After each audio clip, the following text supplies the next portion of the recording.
Sorry, for some reason, whenever I screen record, if I go to like an external video, sometimes the video will stop and it will stop recording. It doesn't work anymore. So, with that being said, I'm gonna put the link for that video in Canvas. So you can exit out this lesson and go watch it, and then come back to the lesson. Let's talk about the 1920s. Okay, this is the Gatsby era. It was very, very glamorous. It was called the Roaring Twenties era, and it was, the flapper dress was introduced. Women wore lots of costume jewelry. The cloche hat, which I am completely obsessed with. I love the cloche hat so, so, so much. It became very popular. The cloche hat is the picture on the bottom left, and the tubular silhouette was in. They created two different women in society during the 20s. They called the more promiscuous party girls, the ones who the ones you see in like The Great Gatsby, they called them the flapper girls. And then to rub salt in the wound a little bit more, they decided to call the more sophisticated women thinking women, to kind of imply that the flapper girls were stupid and promiscuous, while as the thinking woman was classy and sophisticated. That was society's way of labeling the women. However, if I were to choose personally fashion trends in the 20s, I do like the thinking woman a little bit more. It just kind of resonates with me a little bit more as far as how, like, the classic beauty of them. And then obviously I love the cloche hats, so I'm a little bit biased. Here we have some men's fashions in the 1920s. You have the suit is still very popular, and then on the right you see this popular riding outfit for men.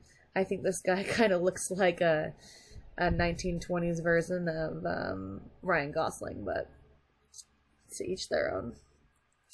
Here we have the swimsuits in the 1920s, when the women are not having to wear stockings anymore, and they can show their shoulders. However, just to ring true that sexism was a thing, women had to have their hemlines measured at the beach by, of course, a man, to deem if their swimsuit was appropriate enough to be out in public, while the men, on the other hand, were flaunting these little numbers, and were totally fine, even though that's more of a curse of society, if you ask me. Look at their arrogant little smiles. Makes you want to slap them. Here we have another image of the swimsuits. Super sexy. Okay, here we have some movies that represent the 1920s very well. The Great Gatsby, Singing in the Rain, and then Thoroughly Modern Millie, like the clip I showed you or that I want you to go watch. Then we have the 1930s. This is the Depression era. This is when the Great Depression came to be. That's why it was called the Depression era. The Depression brought about the classic styles in suits and dresses, clothing that would last a long time and would stay in style. People did not have money to go and buy clothes. They barely had money for food. And so what they would wear, they would be very classic styles that would be in style for a very long time. They could wear multiple days on end. They were wash and wear. It was they were very practical, classic styles.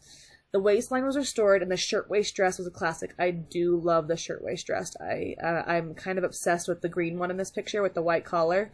I just think it's fabulous. With the white gloves. Ooh. Here we have some men's suits in the 1930s. Children wore clothing made from flour sacks and sugar sacks. Back in those days, your flour and sugar was sold in fabric type material, not paper like they are now. And so women would go and they would buy their sugar and their flour, and then they would take those fabric wrappings off of them, and they would create clothes for their children. This is a dress made from a flour sack. Here we have some pictures of those dresses and outfits made outside of a school in the 1930s. Here we have a little bit more, not so much of a suit style for men. The whole trousers, white cotton, woven shirt, and the suspenders. This is a still from the movie Cinderella Man, if you've ever seen it. It takes place in the 1930s. Okay, then you still did have the people in the 1930s who were not affected by the Depression. They still had all their money. It was few and far between. But the people who did have money, they still continue to dress extravagantly and spend lots of